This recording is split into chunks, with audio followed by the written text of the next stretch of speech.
लोगों को लग रहा है कि बहुत जानलेवा है, जैसे कोविड के समय हुआ था, कहीं वैसी स्थिति ना आ जाए। तो इसमें घबराने की बात नहीं है। जैसे नॉर्मल सर्दी खांसी होता है, ये उसी टाइप की वायरस है। और सबसे पहली चीज़ है कि घबराना नहीं है।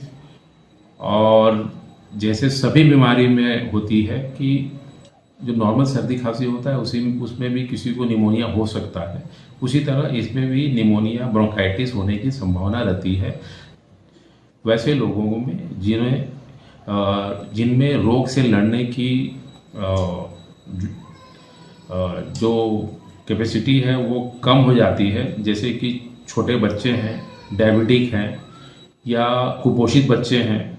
अगर कोई कैंसर के रोगी है और उनको कीमोथेरेपी चल रहा है, या फिर HIV के जो पेशेंट होते हैं, या फिर किन्हीं को कॉर्टिकोस्टेरॉइड चल रहा है, वैसे केस में उनको सावधानी बरतने की ज़रूरत है, क्योंकि उनमें कॉम्प्लिकेशन होने की संभावना हो सकती है।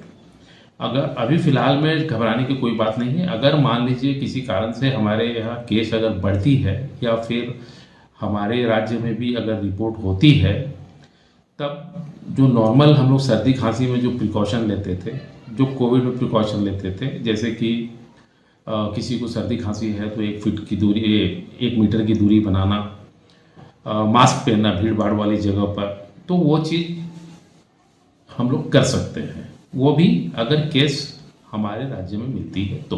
अभी फ़िलहाल में घबराने की कोई बात नहीं है, लेकिन किसी को भी सर्दी खांसी है तो सावधानी बरतना चाहिए।